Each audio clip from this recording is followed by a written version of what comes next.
तो last part में हमने देखा था कि मधुमक्खी डीमन गॉड ने हाउसियान को अपने फॉर्मेशन में फंसा लिया था। तो अभी मधुमक्खी डीमन गॉड हाउसियान के सामने आता है और कहता है कि क्या हुआ, तुम तो मेरे सामने भीगी बिल्ली बन गए। इसके बाद वो हाउसियान का मजाक उड़ाने लगता है और कहता है कि लगता है कि अब तुम मेरे हाथों से मरने वाले हो। इसके बाद वो काफी सारे इंसेक्ट का यूज करके हाउसियान पर अटैक कर देता है। वहीं हमें हाउसियान को दिखाया जाता है जो कि काफी ज्यादा लाचार हो चुका था और उस अटैक से बचने के लिए कुछ भी नहीं कर पाता और वो अटैक हाउसियान को लगने ही वाला था। तो अभी वहाँ पर गाविंग आ जाता है और वो उन सभी अटैक को डिस्ट्रॉय कर देता है और वो मधुमक्खी डीमन गॉड से कहता है कि तुम तो बड़े कायर हो, एक जख्मी इंसान पर अटैक कर रहे हो, अगर दम है तो तुम मेरे साथ में फाइट करो। जो सुनकर मधुमक्खी डीमन गॉड हंसने लगता है। तो अभी गाविंग काफी ज्यादा तेजी के साथ में मधुमक्खी डीमन गॉड पर अटैक कर देते हैं। वहीं हम मधुमक्खी डीमन गॉड को देखते हैं जो कि अपने दो ही उंगली से गाविंग के स्वॉर्ड को रोक देता है और कहता है कि तुम तो हाउसियान से भी काफी ज्यादा कमजोर हो। जो सुनकर गाविंग को काफी ज्यादा गुस्सा आ जाता है और वो वहाँ पर अपने पावर को बढ़ाने लगते हैं, जिसको फील करके मधुमक्खी डीमन गॉड भी काफी ज्यादा हैरान हो जाता है और वो पीछे हट जाता है। वहीं हमें गाविंग को दिखाया जाता है जो कि वहाँ पर अपने एलिमेंटल आर्मर को एक्टिवेट कर लेते हैं, जो देखकर मधुमक्खी डीमन गॉड भी काफी ज्यादा हैरान हो जाता है क्योंकि एलिमेंटल कवच काफी ज्यादा रेयर होता है और वो गाविंग के पास में है, इसका मतलब गाविंग इसके काबिल है।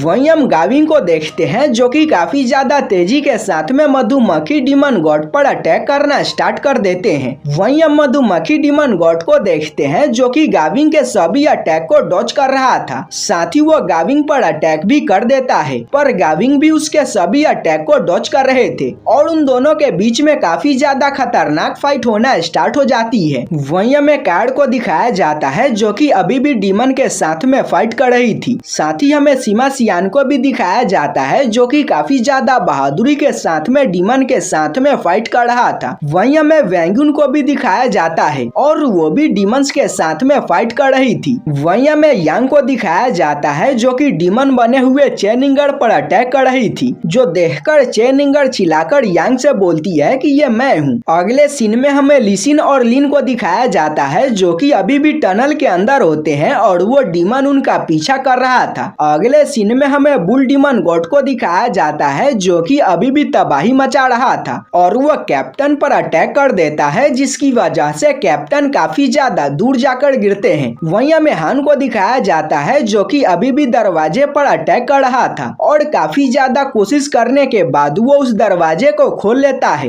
वहीं हमें मून को दिखाया जाता है जो कि अभी भी रेड डीमन गॉड के साथ में फाइट कर रहे थे और उन दोनों के बीच में काफी ज्यादा खतरनाक फाइट हो रहा था, पर रेड डीमन गॉड मून पर भारी पड़ने लगता है और मून थोड़ी ही देर में जख्मी हो जाते हैं। इसके बाद रेड डीमन गॉड मून के चेहरे पर अपना पैर रख देता है। अगले सीन में हमें मधुमक्खी डीमन गॉड को दिखाया जाता है जिसने गाविंग को गले से पकड़ लिया था और वो गाविंग से कहता है कि मैं तुम्हारे साथ में बहुत खेल लिया, अब मेरा तुम्हारे साथ में खेलने का कोई भी मन नहीं है, और वो गाविंग के गले को दबाना स्टार्ट कर देता है, जो देखकर हाउसियान मधुमक्खी डीमन गॉड को ऐसा करने से मना करता है। मधुमक्खी डीमन गॉड कहता है कि क्या मैं तुमको बेवकूफ दिखाई देता हूँ जो कि मैं तुम्हारे बात को मान लूंगा। वहीं हमें हाउसियान को दिखाया जाता है जो कि काफी ज्यादा बेबस हो गया था। तो अभी हाउसियान का रिंग ग्लो करने लगता है और उसके अंदर से एलिमेंटल फेरी बाहर आ जाती है। वहीं हम एलिमेंटल फेरी को देखते हैं जो कि हाउसियान को ऐसी हालत में देखकर रोना स्टार्ट कर देती है और इसके बाद वो अपने पावर का यूज करके उस डीमन सील को तोड़ना स्टार्ट कर देती है और उस डीमन सील को तोड़ देती है और इसके बाद वो हाउसियान के पास में भागते हुए आती है। इसके बाद वो हाउसियान के खून को पकड़ लेती है और उसके साथ में ब्लड कॉन्ट्रैक्ट बनाना स्टार्ट कर देती है। वहीं ये देखकर मधुमक्खी डीमन गॉड काफी ज्यादा गुस्सा हो जाता है और वो गाविंग को छोड़कर हाउसियान के तरफ जाने लगता है। वहीं हमें गाविंग को दिखाया जाता है जो कि हार नहीं मानते हैं और दोबारा से खड़े हो जाते हैं और अपने पावर का यूज करके मधुमक्खी डीमन गॉड को एक जगह पर रोक देते हैं ताकि हाउसियान अपने काम में सक्सेस हो सके।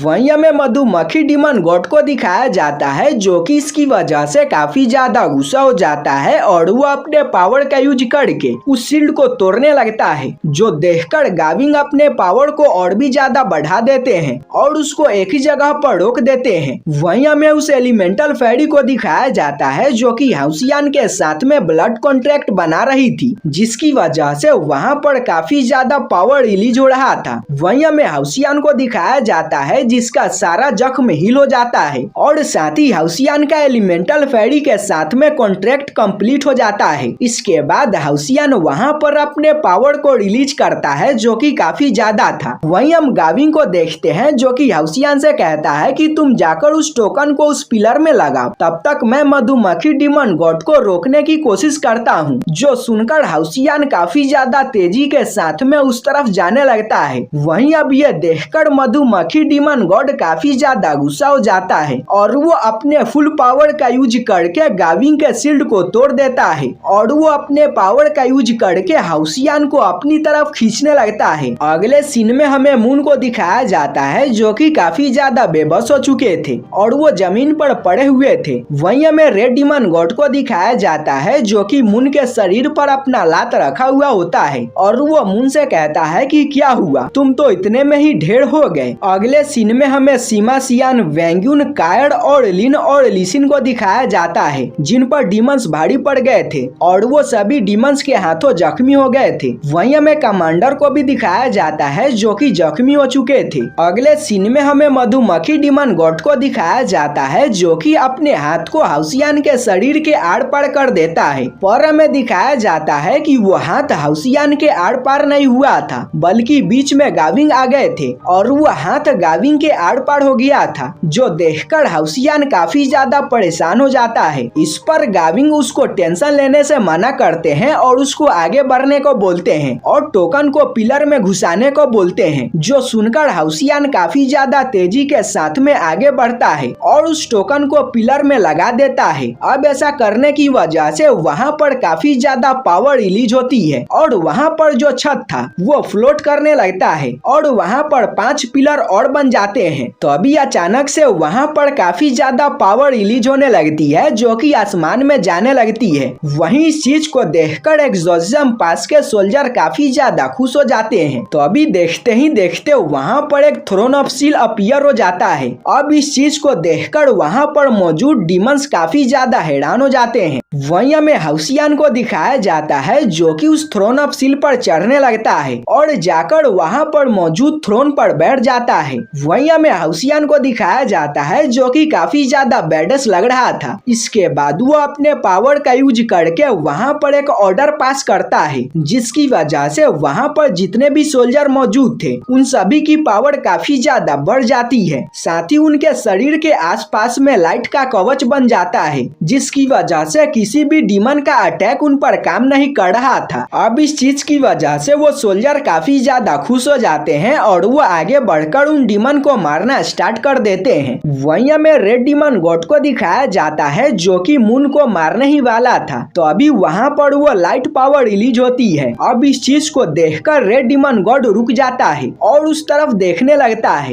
जिसका फायदा उठाकर मून वहां से निकल जाते हैं। वहीं इसकी वजह से हाउसियान के दोस्त की पावर भी काफी ज्यादा बढ़ चुकी थी और वो सभी फिर से एक बार दोबारा से उन डीमंस को मारना स्टार्ट कर देते हैं और अब की बार कोई भी डीमन उनके सामने नहीं टिक पा रहा था और वो सभी बिना किसी चिंता के उन डीमंस के साथ में फाइट कर रहे थे क्योंकि उनके शरीर के ऊपर एक बहुत ही पावरफुल कवच आ गया था। अगले सीन में हमें लिसिन को भी दिखाया जाता है जो कि उस डीमन को मार देती है। वहीं हमें यांग को दिखाया जाता है जो कि चेनिंगर पर अटैक कर देता है, जिसकी वजह से चेनिंगर काफी ज्यादा परेशान हो जाती है और वहां पर बैठ जाती है। पर यांग ने उस पर अटैक नहीं किया था बल्कि उसके पीछे मौजूद डीमन पर अटैक किया था। तो अभी चेनिंगर अपने ओरिजिनल फॉर्म में आ जाती है। वहीं हमें यहाँ पर पता चलता है कि ये जो थ्रोन ऑफ स्टील है वो यांग के दादाजी का है। वहीं हमें हाउसियान को दिखाया जाता है जो कि दोबारा से वहाँ पर एक ऑर्डर पास करता है है। अब ऐसा करने की वजह से वहाँ पर काफी ज्यादा लाइट पावर रिलीज होने लगती है और वहाँ पर जितने भी डीमन मौजूद थे वो सभी अपने घुटनों पर आ जाते हैं। वहीं हमें मधुमक्खी डीमन गॉड को दिखाया जाता है जो कि इसके सामने झुकना नहीं चाहता था और वो अपने फुल पावर का यूज करके इससे बचने की कोशिश कर रहा था, जो देखकर हाउसियान अपने उंगली का यूज करके मधुमक्खी डीमन गॉड पर काफी ज्यादा प्रेशर बढ़ा देता है। अब इसकी वजह से मधुमक्खी डीमन गॉड इसको नहीं रोक पाता और वो अपने घुटनों पर आ जाता है। वहीं हम मधुमक्खी डीमन गॉड को देखते हैं जो कि अपने फुल पावर का यूज कर रहा था और वहां से खड़ा होने की कोशिश कर रहा था, पर वो उस पावर के सामने नहीं टिक पा रहा था। अगले सीन में हमें यांग के दादाजी को दिखाया जाता है जो कि अपने थ्रोन ऑफ सील पर बैठे होते हैं और उनके सामने कमांडर भी खड़े थे और हान के दादाजी यहीं से अपने पावर का यूज करके हाउसियान को थ्रोन ऑफ सील दिए होते हैं। और इसी के साथ हमारा ये एपिसोड यहीं पे खत्म हो जाता है। तो गाइस, अगर आपको वीडियो पसंद आया हो तो चैनल को सब्सक्राइब और वीडियो को लाइक कर दीजिएगा।